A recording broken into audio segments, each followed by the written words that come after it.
in the 8th, 9th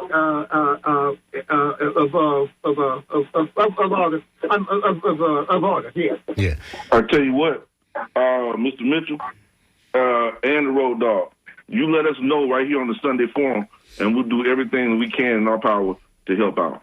Well, Walter, I was going to make sure to invite you and the staff there at WMNF out there too, because, like I say, man, we may have some surprise guests coming to that event as well. Hasn't been announced yet or hasn't been confirmed. Yeah, but we trying to get some possible celebrity type people out there for the day. So yeah, we got opportunity to turn it up. We've got up to 500 hats. The FAMU raised caps. That's awesome. Can you send that information to my Billy so that way he can he'll have it for us and we'll know. We're about to approach the NPR hour. Sure. So if you guys want to stay on the line and we'll come back. Live from NPR News in Washington, I'm Giles Snyder.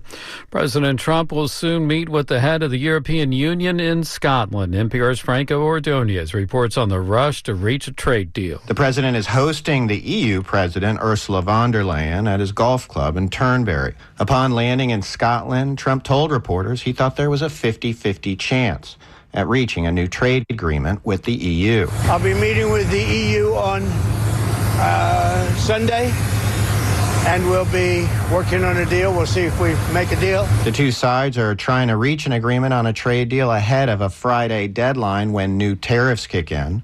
On Monday, the president will meet with British Prime Minister Keir Starmer. Franco Ordonez, NPR News, Glasgow. Texas state lawmakers met in Houston this weekend to take public testimony as part of a rare mid-decade round of congressional redistricting. Houston Public Media's Andrew Schneider reports on the move as Texas's Republican-led state government is still fighting a federal legal challenge to its 2021 congressional maps. The Justice Department has identified 4 districts in which Black and Latino residents dominate as, quote, unconstitutional racial gerrymanders, which it is ordering Texas to redraw. Dallas Democratic Congresswoman Jasmine Crockett told state representatives that the 2021 maps are already heavily gerrymandered against the state's non-white majority. To comply with the Voting Rights Act, we should have 60% of the seats that allow people of color to elect their representatives. That would be 24 seats. Instead, we currently only have 14. Crockett is one of 3 Black Democrats in the Texas congressional delegation and the only one whose district is not targeted in the Justice Department letter. For NPR News, I'm Andrew Schneider in Houston. Israel has begun what it calls a tactical daily pause in military operations in parts of Gaza. Starting today, Israel said it will halt military activity for 10 hours and establish secure routes for convoys delivering food and medicine. The move comes after months of international pressure over the hunger crisis in Gaza. Cross-border fighting between Cambodia and Thailand is now in its 4th day, despite an intervention by President Trump. Trump has told the leaders of both countries there will be no talks on reducing tariffs until the fighting stops. The BBC's Jonathan Head reports from the Thai-Cambodian border. Thailand says it's willing to consider a ceasefire, but is sticking to its previous demand that dialogue with Cambodia must come first.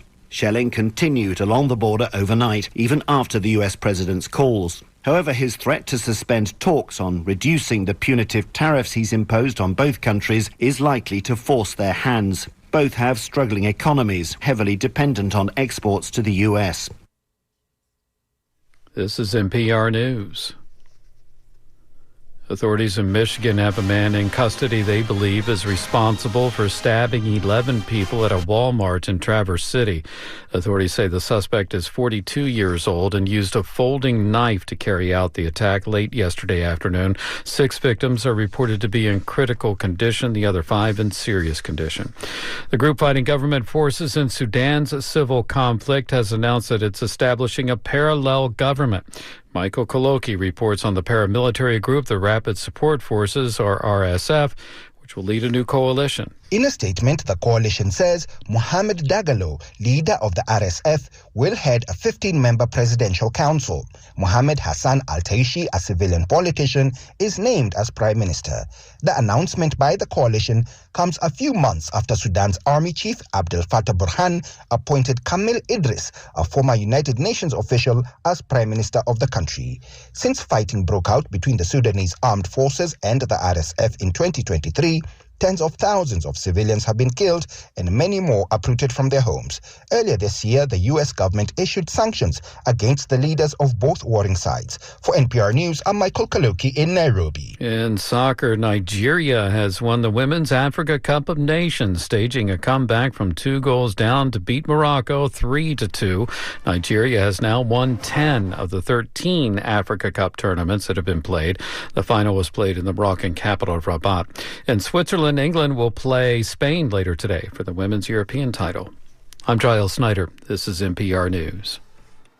Support for NPR comes from the NPR Wine Club, now shipping to additional states. Whether purchasing a few wines or joining the wine club, every purchase supports NPR. Available to adults 21 or older. NPRWineClub.org. Different on purpose. You're tuned to Mission Driven, listener-supported WMNF Tampa. WMNF is more than just 88.5 FM. You can also find us online at WMNF.org. Check out the latest news stories, how to volunteer, future WMNF concerts, stream live or the latest episode of your favorite music shows, and more.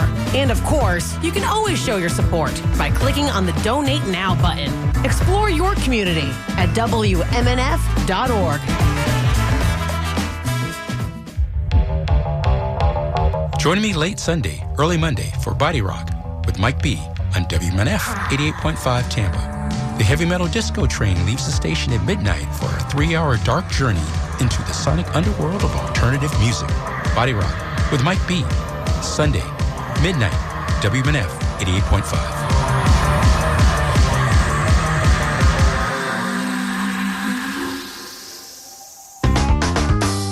Now you don't have to wait till 9 a.m. to hear Democracy Now! You can hear it every morning at 8 a.m. on our HD3 channel, The Source. You can hear it on your HD radio in your car or hear it online at WMNF.org/listen. That's Democracy Now! Weekday mornings at 8 a.m. on WMNF's The Source and 9 a.m. on our main channel. And it's replayed on The Source at 5 p.m. every weekday afternoon. Right now, you're tuned to the Sunday Forum with Walter L. Smith II, your host, and Annie Miles. Wow. Wait, we're going to laugh at that. Tell Miss Yolanda to come get him. Come get him. All right. Welcome back, everybody. Welcome back to the show. All right. Uh-oh. Mike. Thomas Mitchell is still there. Looks like we just lost Walter. Mm-hmm. How did we do that? Because you said Annie Smith. Yolanda grabbed him. Okay. Call back, Walter. Thomas, are you still with us, Mr. Mitchell? I'm still on. Okay, great. All right, again, we're speaking with Thomas Mitchell, former alumni of FAMU, and we're talking about the non-revenue producing sports that he's doing a fundraising for. We're looking for the alumni to come out, the Rattlers to come out, everybody that knows the importance of supporting this organization so that we can have our athletes get the just due of them having the equipment that they need, being able to give them the snacks and everything when they go on the road and so forth. I think Walter just came back with us, Billy. If you have any questions, give us a call back at 813-239-9663. Again, it's 813-239-9663. So, Mr. Mitchell, before we move forward, we did have a call on the air that was holding. We're going to go to that call and then we'll continue, okay? And I also want to say you can write us at dj@wmnf.org. dj@wmnf.org. Walt, thank you for calling back. Boy, I can tell, there's a lot of coups going on around this world. I never thought I'd get it from my own people. God. I know, right? Wait, Walter, did you hear what he said? I said, Miss Yolanda just grabbed him. Get over here. Enough of that, right? Okay. Caller, you on the air. Good morning. Oh, welcome to the Sunday Forum. Caller, turn your radio down. Okay. We lost the caller. All right. Again, Mr. Mitchell, we're in the second hour of the Sunday Forum. Can you please give them again the contact information on how to reach you, as well as your email address again, too, so that way they know how to reach out? Okay. Let me say this a couple of things. I'm a former president of the National Alumni Association. I'm using our organization, the Non-Revenue Producing Sports. We're using our organization to create a national support group, which may end up being a total different organization. But the idea is to get our graduate supporters to increase the amount of money that we're giving. So I want to be clear on that. This is not designed for just this organization. It's designed to create a larger support base for the athletic department, period. My phone number is 850-212-1189. And that's my cell number, 850-212-1189. So you can reach me anytime.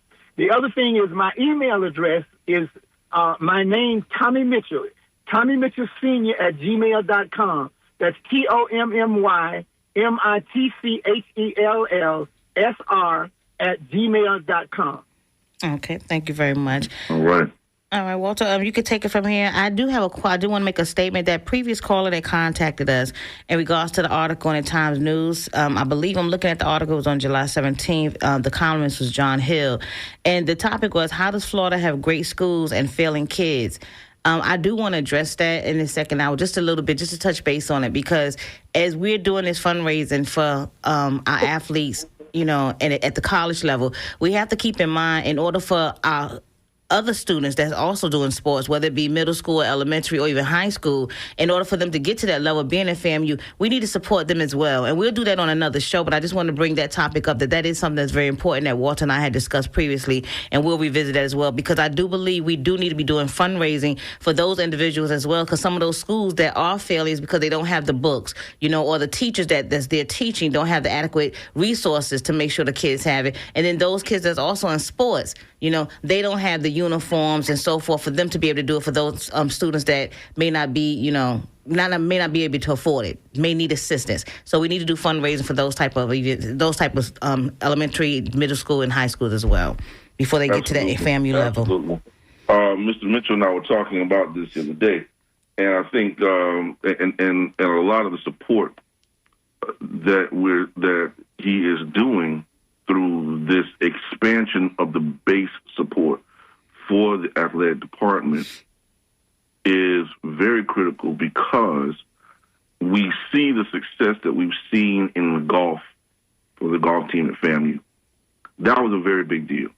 Now, while people might thumb their nose at that, that is something that we don't talk about very often, and we need to talk about it more.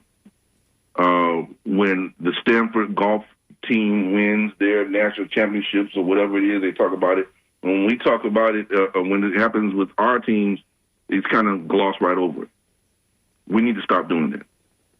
There are some things that are happening right now in terms of the struggles that these students go through in order to be able to play in these sports, but also to be students at these universities, where Mr. Mitchell, you gave me an example of something that I don't think people know a lot about. Can you give us an example of some of the struggles that students go through?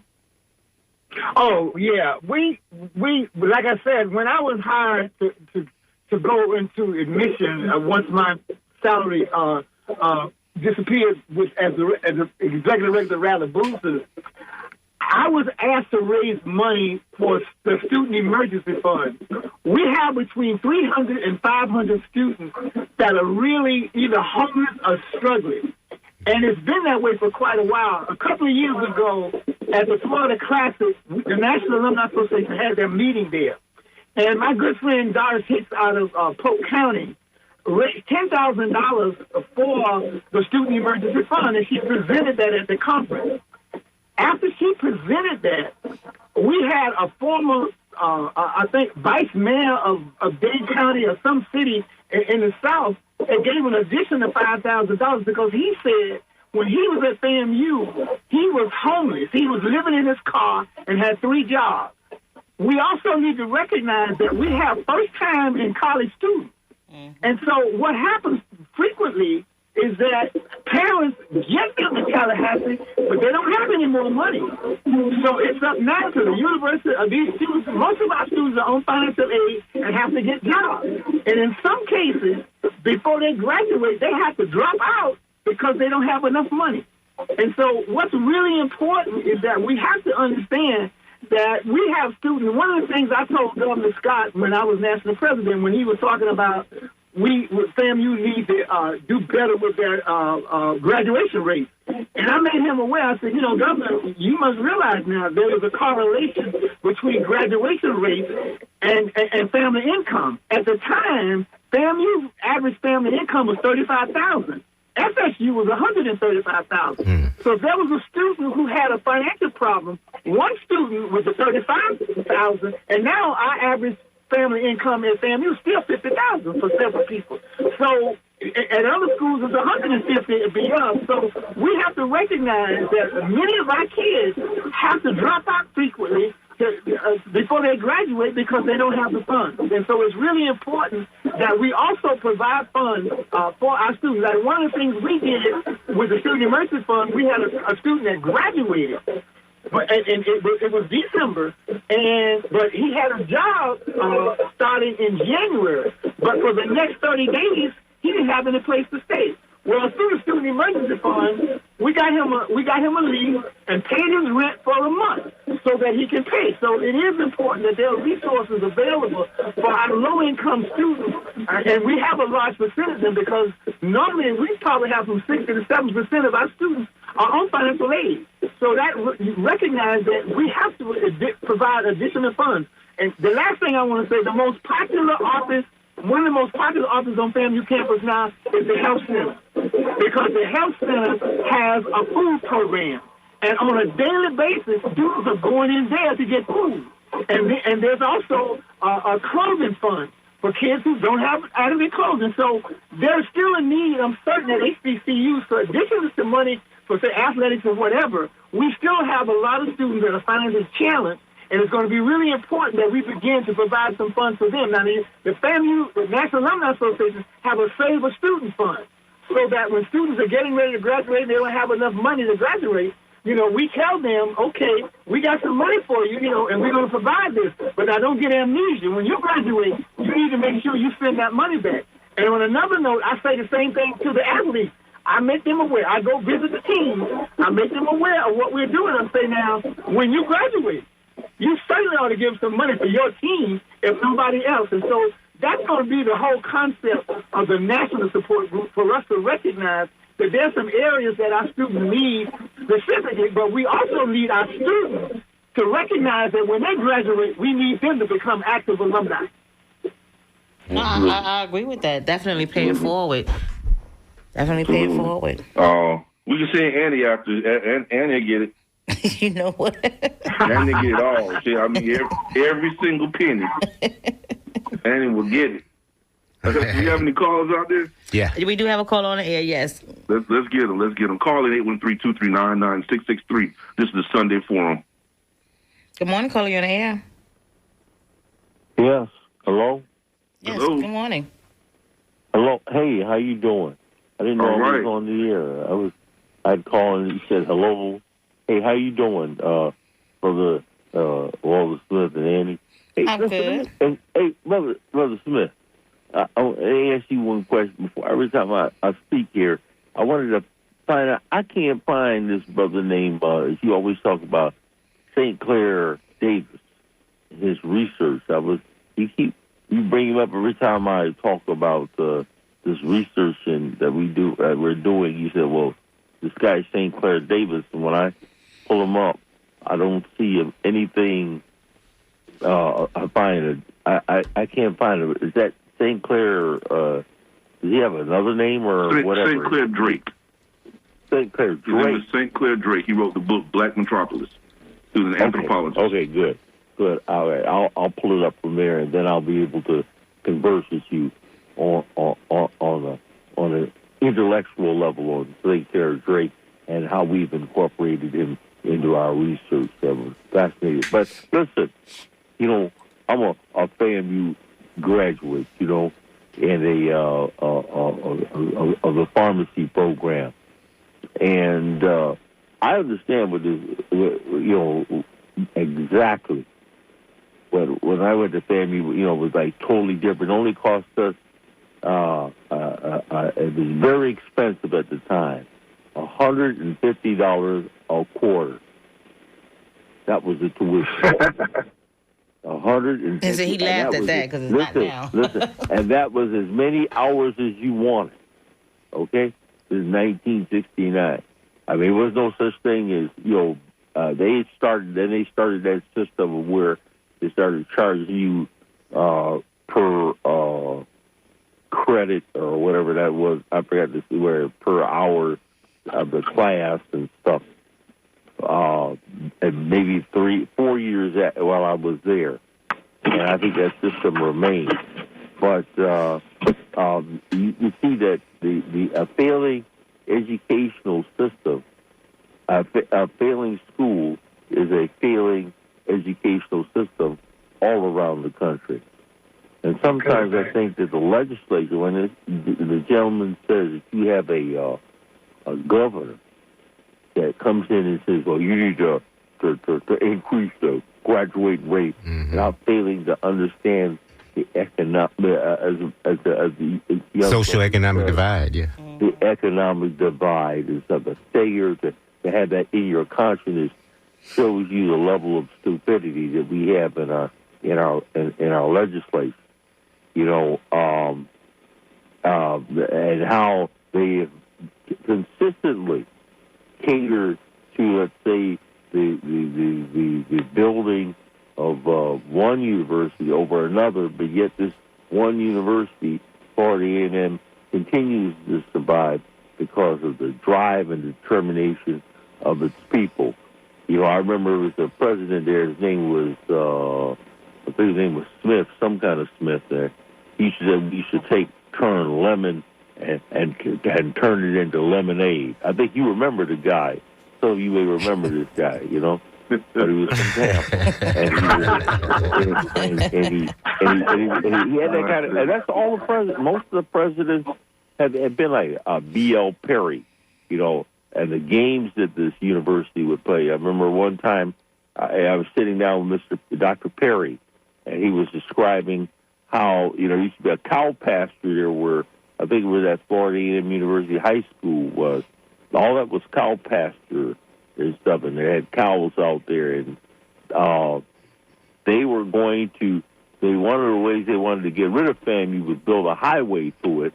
I think it was Wanish Way, and it wasn't called Martin Luther King Drive, but right through the campus. Mm-hmm. So what Dr. Perry did was he went in and he built those.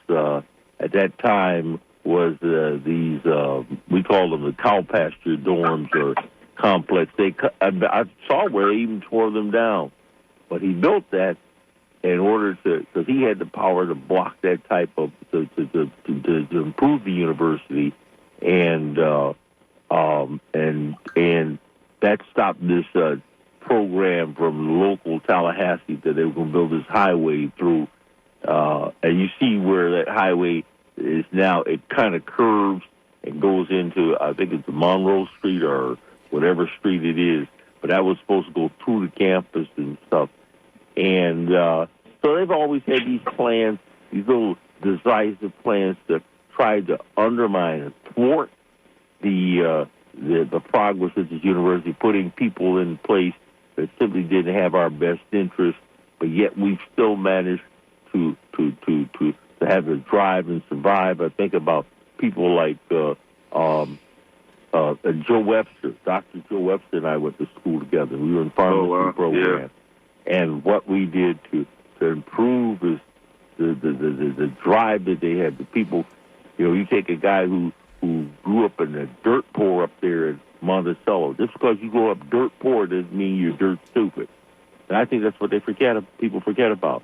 People have the dirt, have the grit drive. You can come from, and you see this from people who come from all over the world. And FAMU educated, not only that, but as FAMU has educated the world. Now, they may be mad sometimes, but however, And so we put, and the people, and the other thing that happens too, and I just want to throw this out, that, you know, a lot of FAMU grads have been very successful. We have been, donated money to the university. And it is that success that we run into, like, for example, in the medical field and regulatory racism that they target. Because we can have the ability to donate thousands of dollars to back to our university, back to Florida A&M. And one thing I can always brag about, you know, that frat house, the Kappa Alpha Psi frat house that you see on 730 Whale Street. Hold on a minute. It's named after me. Okay? Here we go. Yep. You know I got to brag about that. But the point is that before I donated there, you know, it's called the Educational Hospital, education. So thousands of years from now, when people want me to talk about education, you know, that's what I'm thinking about. Those who come, those who are zygotes now, or those who are now who are little babies, this teeny weeny, will have a foundation in which to grow upon. And that's what Joe Webster did in Tallahassee. And for that, a lot of us are being punished to try to stop us from developing that university. And what FAMU needs is a medical school. You know what, Doc? It's we got to go on. We have some more calls that are out there. But one of the things and thank you for bringing those things up, because they are important. We must never forget those things. And for many people, they really don't know that struggle. They don't really know that struggle. Even as I don't even think that the modern, the current student body, truthfully, I'm not convinced that they truly know much about that struggle. And I think that we saw, and Mr. Mitchell, you correct me if I'm wrong, you probably saw more of that during my father's time with regard to the battles with E.T. York and people like that from the Board of Regents to try to that was before Barbara Newell became chancellor. To destroy and to take over the south side of Tallahassee, and do exactly what you described, Doc. And so, it's incumbent upon us, I think, to make certain that we're successful with what Mr. Mitchell is doing, so that we can. Well, let me say this, Ron. It really is important that people understand the concern that FAMU had when they were trying to get a new president. We must understand that as great as FAMU is, we've had some great alumni and great faculty, but if it wasn't for some of our presidents, FAMU would be where it is. Because, for instance, D.L. Perry, during his time, there was discussion about merging. He made sure that the Alumni Association knew about that.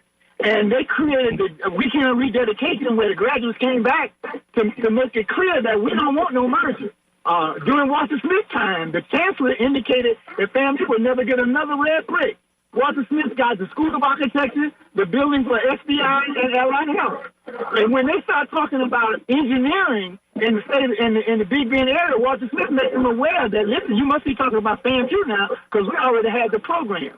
And at that time, that's when they began to talk about a joint program. And even when they started talking about a joint program, Walter Smith said, all right now, FA come before FS. So that school needs to be FAMU, FHU, School of Engineering. And so that's how important the presidents are.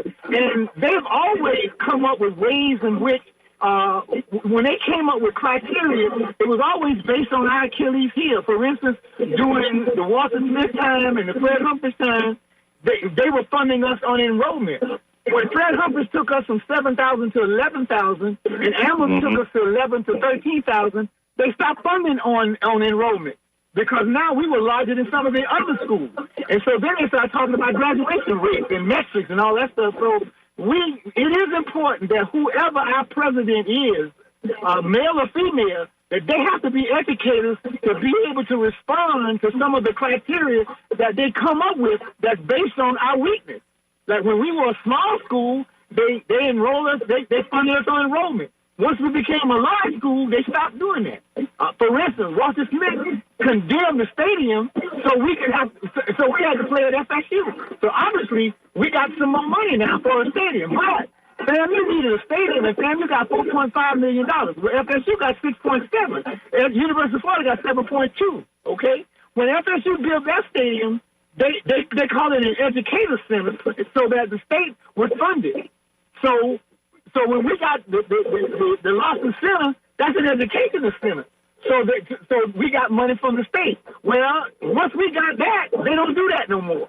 So we always have to respond to whatever they're requiring, because most of the time, like for instance, our 3-point is not what we required. The state required that. And when they did that admission standard of 3 points was higher than black students performed. So that was going to make it easy. But listen, once again, when between Humphreys and Ammons and Robinson, our students, we get 25,000 applications a year. And our average GPA is about 3.9. So we always need to be ready for whatever they come up with. We got to be ready to respond appropriately. That's right. Yeah, shout out to those presidents, Dr. Humphreys, Dr. Ammons, Dr. Gaines, and those, they're really, really, Dr. Robinson. Shout out to those presidents for all they did. Absolutely. Wow. You have any calls? You got calls? No, but you forgot to say Dr. Smith. You got to get a shot at Dr. Smith. I think you know who he is. Well, I made sure to talk about Dr. Smith. That's who I started There would be no bragging. No, I do want to say I'm not from Florida. I'm from New York, but I do applaud you, Mr. Mitchell, on what you're trying to do, and hopefully your efforts will succeed, and like I said, for the alumni to step up and to reach out to all those other schools or what have you, other individuals that want to support our young children athletes, that they can move forward. And what they're doing. And they do need the equipment. They do need to have the food and stuff when they're going to travel and all of those things. And we do need to have the coaches, like you said, also step up, and do some fundraising as well for them to do it. But again, in order for them to get to that point, we always got to acknowledge the ones underneath them, which is the elementary, middle school, and high school students that's coming up, and athletes as well, that they get that support too. Because you're right, unfortunately, when you get to college, it becomes more and more expensive. You start understanding what the real world is like, and you don't have the money, to be able to eat the way you want to eat, or even have the housing and whatnot. So they need that type of support. So for those of us out there listening, you can give us a call at 813-239-9663. And Mr. Mitchell, I'm going to keep asking you again to give your information, because we want to make sure that those that may have just be tuned in to go ahead and give you information on how they can reach out to you. Okay. My phone number, Tommy Mitchell. My phone number is 850-212-1189. My email address is TommyMitchellSenior@gmail.com. That's one word, TommyMitchellSR@gmail.com. And let me say this too, what you just said. It's really important that when we start talking about making sure that the college, that the high schools have the college curriculum, we must begin to talk to parents to help them to understand that they have to make sure that their kids go to school. They got to make sure that they do their homework. In my house, if you didn't get your grades, you couldn't play no sport. I mean, they know that I played basketball in college. I played with the Globetrotters and all that. But if you don't get your grades, and a classic example is my son Reggie. In New York, he was a C student, but I discovered that he was acing the test. I said, "Hold up, wait a minute, you can do better." I said in the night, to go to the park during the summer. And so Reggie became an A student, got a full scholarship at FAMU, and got a fellowship to go to the University of Minnesota. And Dr. Humphreys called the University of Minnesota and told the president, take care of my boy. Because FAMU has a feeder program now so that we negotiate with other colleges so when our graduates graduate, that we get fellowship to go to college. So the one thing that the black community needs to understand, with good grades, you don't have to pay for college. Yeah, when I was in school, the tuition was $75 a term, but now it's about $17,000, and so college is expensive now. Yes, but with good grades, if you have good grades and good test scores, you don't have to pay to go to school. They will pay your way. And like I said, my son Reggie went from from high school all the way to law school without tuition. The only money he had to borrow was to live.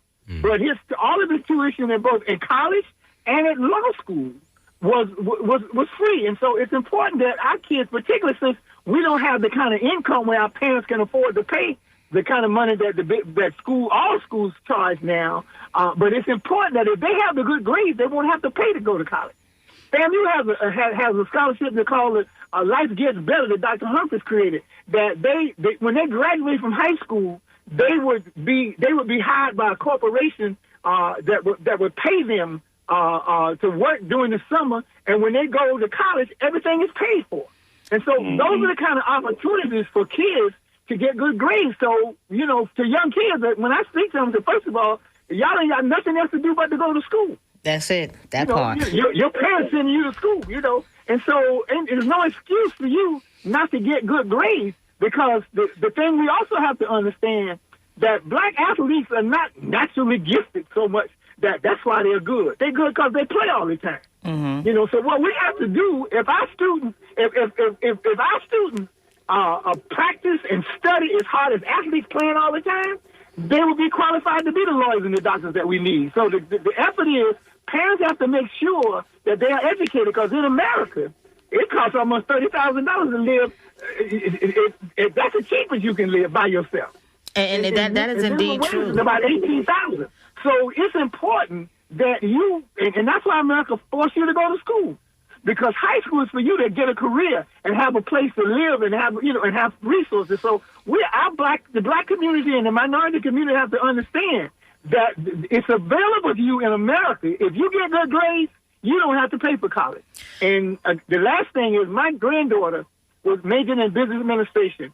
Her junior year, she interned at a bank in New York.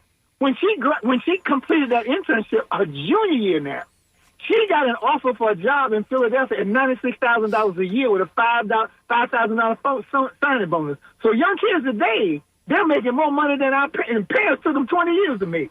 So there's no excuse now for being educated, to make the good grades, go to college, and come out and make money. Now, they don't have to go to college, but without a doubt, the best starting job today is college. Now, or somewhere after your high school. You have to go get a certificate or diploma or something, because it's expensive to live in America, but the jobs and the salaries are available for good students. Now, I am an advocate of accountability, so I agree with you with that on that 100%. My daughter and it doesn't always have to be sports, because my daughter got her scholarship and actually in band, and she got a full scholarship to UT for the University of Tampa, and they're expensive. Yeah. So to the parents that's out there that's listening, you do have that opportunity to help your child strive for excellence. You just have to make sure you embed that in them, the importance, because in order for them to get to where they want to be and to be successful, you have to have the education. Even if you're in the low-income neighborhoods or what have you, or even if your school is not as great as it should be, because we do know that's where they get most of their education from, but it also has to come from home. So I'm a big advocate on that as well, of the accountability part for the parents, because we are their first teachers. But even if you don't get the scholarship, there are grants and things out there. You have some scholarships that you can get grant money from if you just write certain articles, on a report. That's out there. You just have to do the research for it. You have to do the research for it to help you to get to where you need to be. Yeah. And most alumni associations, that's why I say it's so important for the alumni association to continue doing what they're doing, because they provide scholarship. But one thing I want to say, particularly to single parents, please do not convince yourself that you don't have no control of your children. In my house, there wasn't no democracy. That part. Exactly. Mine, it was not. It was not. And I've had to tell parents, who think they didn't have no power, to miss, aren't you paying for the rent? Aren't you buying that clothes? That's right. Aren't you feeding it? So you do have power. You can tell your kids, you will do this. And if you don't, and I've had to tell kids, y'all need to understand one thing. Parents can take y'all to the police department or Social Security and say, listen, this kid won't listen to me. I don't want him in my house. And so obviously parents don't want to do that, but my point is, parents have to make sure their kids understand who's in charge. And that whatever they get, is going to be based on their behavior. And if they can't do what parents say, there are consequences. And so parents have to take control. And like I said, you know, when once I discovered my son had the ability to do it, I mean, obviously I wasn't going to kill him, but I made him think I was going to kill him. That part. We're on the same page with that one, Doctor. We're on the same page. I'm not recommending that, but I'm saying parents have to take control of their children, and you are in charge because you're paying all the bills. Well, I think that's the issue. It's a whole nother topic, but in regards to that, the government got involved in telling parents how to discipline their children, and the parents became afraid, and then the children started taking control. It blew my mind, even in New York. But I'm like you. I'm in control of this stuff. I'm paying for your food. I'm paying for a roof over your head. I'm buying your clothes. Your input is not required. Okay, your input is not required. Right. You're going to go to school. If I got to get up every day and go to work to make sure you're going to go to school, so you don't have an option in regards to that. Some parents don't have that because understand they may not have received it from their parents, so you can't teach what you don't know. I told my children, if you call the police on me, I'm gonna pack your bag. You gonna have to go with them. You ain't gonna live in my house and calling anybody on me. Mm-hmm. That is correct. But I just made it clear, just in case. And I do not believe in sparing the rod, so I'm not gonna let you.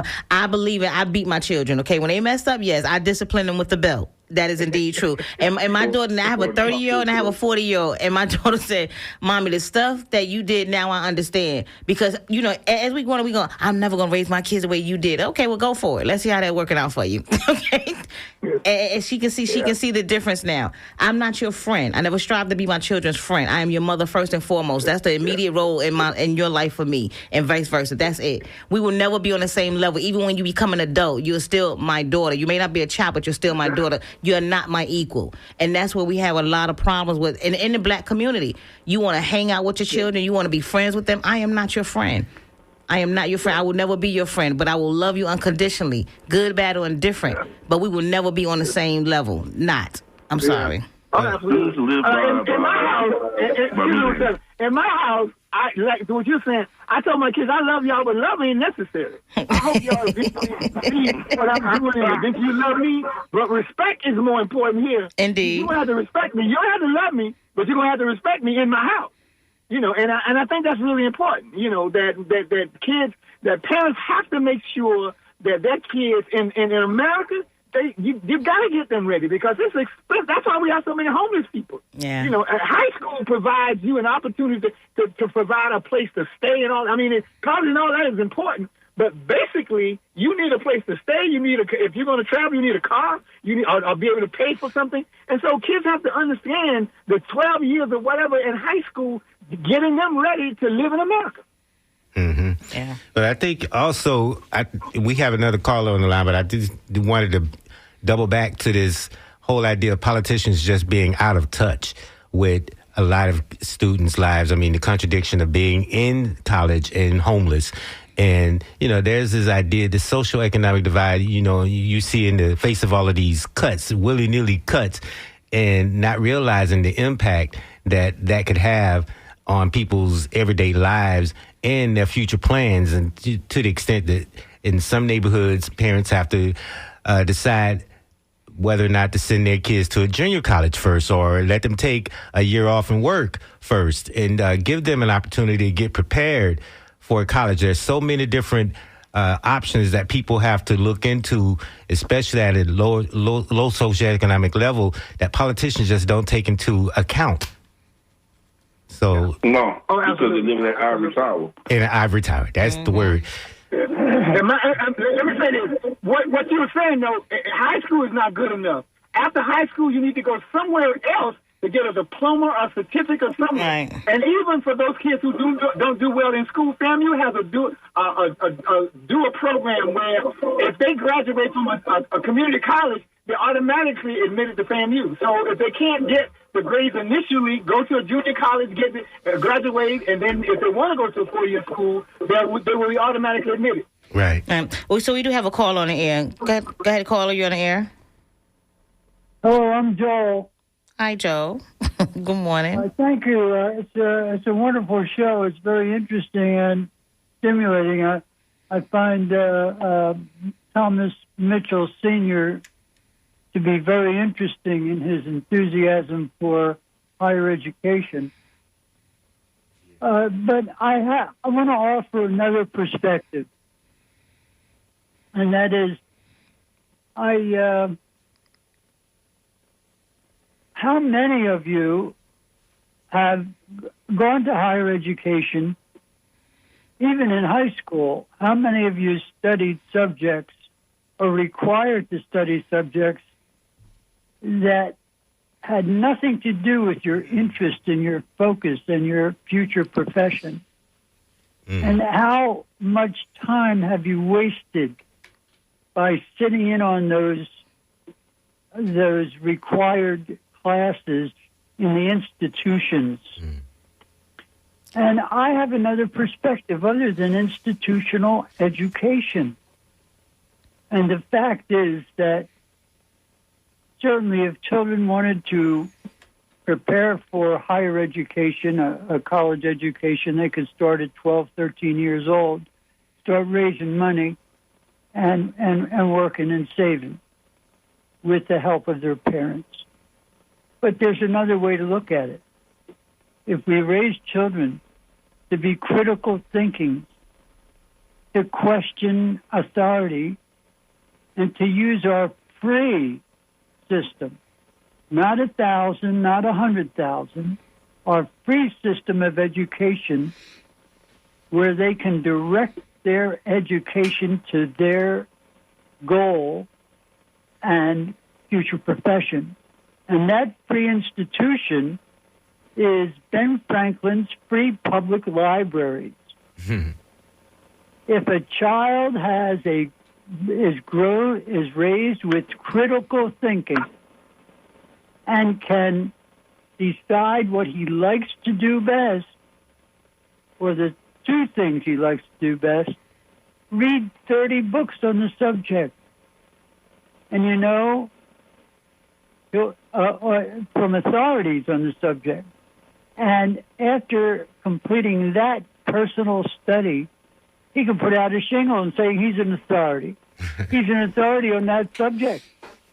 And he can list his teachers who he learned from. And what you're talking about is institutional learning, getting rubber stamped and moving on with certificates and all that hoo-ha. But that's what this economy requires. Thank you. That's what I was about to say, my Billy. Thank you.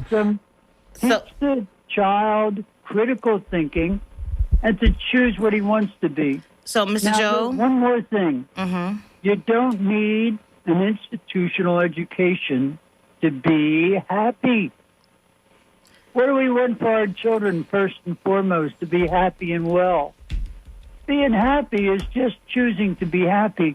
And you don't need and you don't have to feel sad because you don't have a rubber stamp from higher education. No, sir. Yeah. That's all I have to say about that. Thank you. All right. Thank you, Joe. Okay. I will, Mr. Mitchell, but let me respond as well, please, because I think all of us want to say something to him. Okay. Now, what I want... what he's saying is theoretical in his mind, because unfortunately, just like when Billy said, I agree, our children do need to have that certificate showing that they graduated. They need to have something showing they have an education. However, it does not defer them from not being able, as he stated, to go that step further for what their passion is and to become even more educated on their passion, on what they have, and read the 30 books, on that specific skill or whatever the case may be. So he's not wrong in that aspect. He's wrong in the aspect of saying you don't need to worry about a rubber state education, because that is a lie. You do need to have that. You do need to have that. Right. But continue, Mr. That you see, my parents always say. Absolutely. My parents always say that's what white folks would say. Right. Exactly. Okay. Let me say this. The one thing that he must understand is the great thing, like I said about America. America is an expensive country to live in, and life is expensive now. Now, the one thing great about high school is that, no, you don't need college necessarily to be employed and to learn, because high school gives you probably the best education you can get, period. But just recognize that college provides preparation for specific careers. Now, we do need doctors that went to college. We need, I don't need no doctor. I don't mean it didn't go to college. Okay? And he just read about how to do that surgery. and the people that's going to be building buildings and bridges, no, they need to go to college. Okay, now, but the thing is, But if we didn't have college, we wouldn't have the kind of professionals that we absolutely need for the country totally. No, everybody doesn't need to go to college. Fine, everybody doesn't have to make a lot of money. But the bottom line is to live in America, to be able to have your own house, your own car, and your own food and insurance and all of that, you need a good salary. And that's where college come in, or some other special schools or certificates for them to be able to make money. Now, as far as just education, no, high school provides that. But for the people that we need to build airplanes and the bridges and doctors, we need college. Yeah. In high school, actually, I also give you that critical thinking as well, because you go through a lot of things in high school. You go through a whole lot. So, yeah. And kids know how to question authority. Exactly, right, that part. Okay, we don't have a problem with that. Okay. Yes. All right, we got any other calls out there? No, we won't have any more calls. But I do want to say this. The information that you supplied, Mr. Mitchell, is definitely very essential, and how the conversation is expanded is important as well. One thing, us as black people, we need to really understand the importance of teaching our children at home, not just relying on the educational system. Because we know the educational system can sometimes teach them information that is biased. They can teach them information that does not directly relate to where they've come from. We know now already that they're trying to remove some of our history in the schools. So this message directly to the parents, if you are out there and you say you don't know what to do with your child, you don't know how, to get them engaged and so forth. There's a lot of community organizations that's out there that can help you do that. Even when I was working and my daughters was young, okay, I did rely on the YMCA we used to call them latchkey kids. So that was the after school programs. And of course, YMCA right now is even expensive. However, they do have a program for low-income individuals. So seek out these things. Don't automatically just say you can't afford it. Don't automatically say you're not able to do it. Don't automatically say you don't have a way to get there.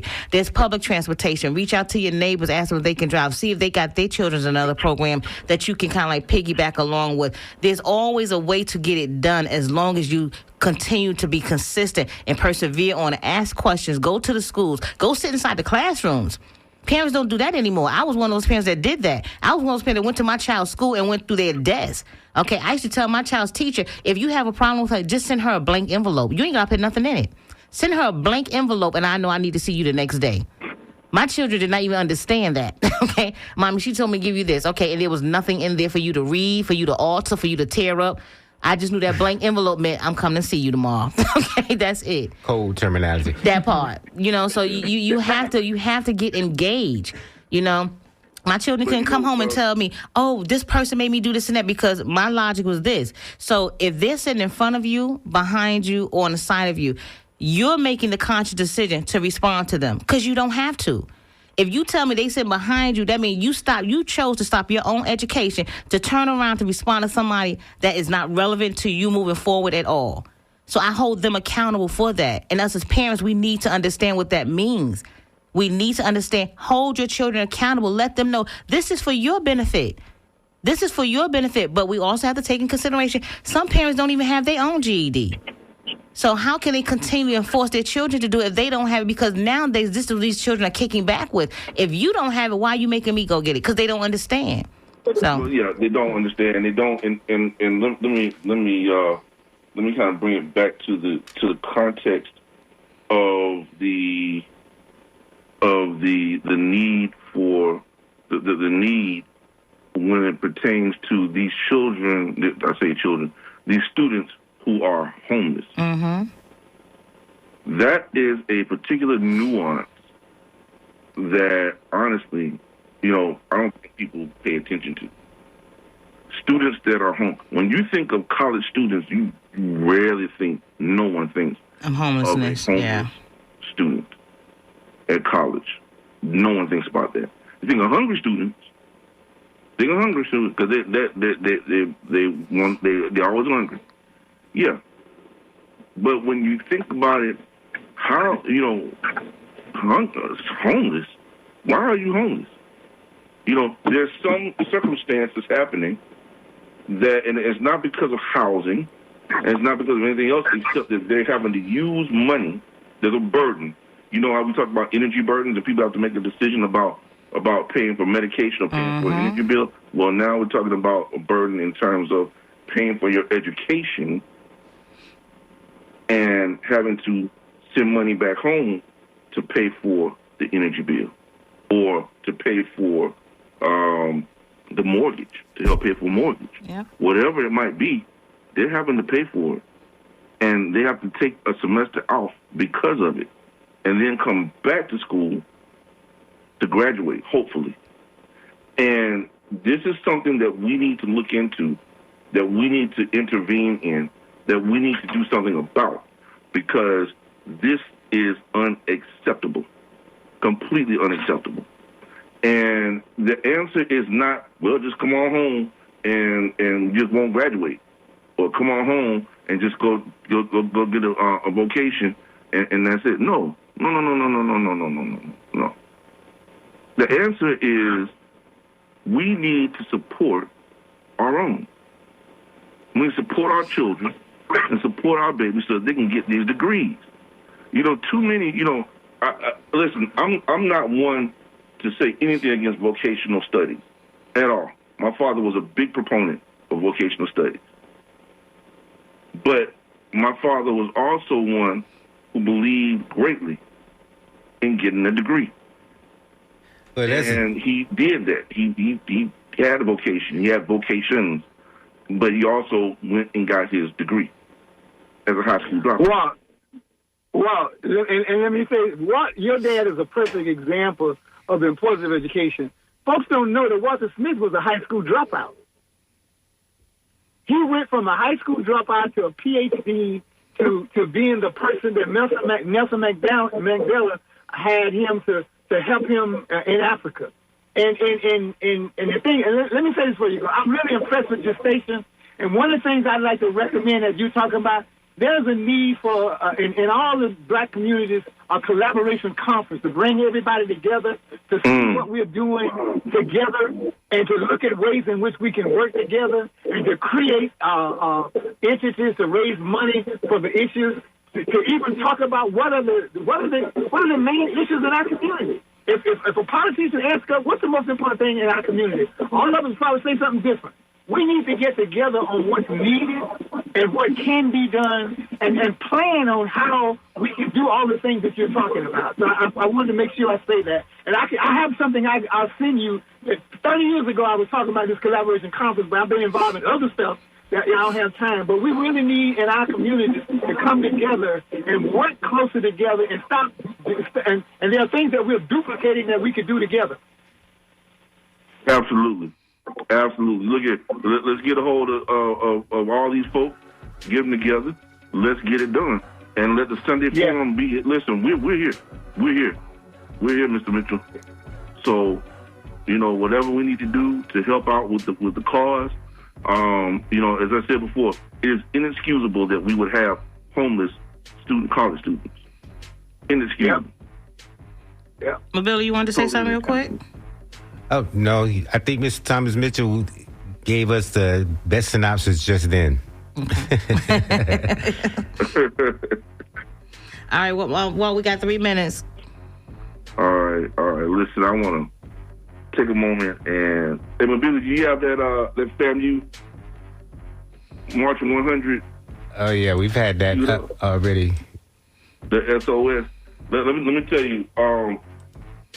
For those people who know Marching 100, you know the sound. You know the sound. You know the beat. You know what this is. And it just doesn't, this beat just does not stop. It goes on and on and on and on. And the sounds of SOS. But but before we do that, let me be clear about something here. I want to thank everybody for joining us today and the calls that we had today. It shows a growth. It shows a unity. It shows that we have the versatility and the resilience to build and do what needs to be done to survive, and not just survive, get us to the point that we are thriving. That part. We must thrive and not merely survive. Listen, thank you for joining us on the Sunday Forum. Thank you, Mr. Mitchell, for being a guest on the show. And thank you, Road Dogg. Appreciate you, Rick Kinsey. and everybody else out there. And as always, from my voice to the airwaves, the hearts and the minds of each and every one of you, we love you. And there's not a thing you can do about it here on the Sunday Forum. FAMU, March 100, SOS. Blessings and prosperity to you all. It was a pleasure, Mr. Mitchell. Thank you. My pleasure, too. Anytime, feel free to call me. You got it. And stay tuned. The Post Martin Hootenanny is coming your way next here on WMNF Tampa.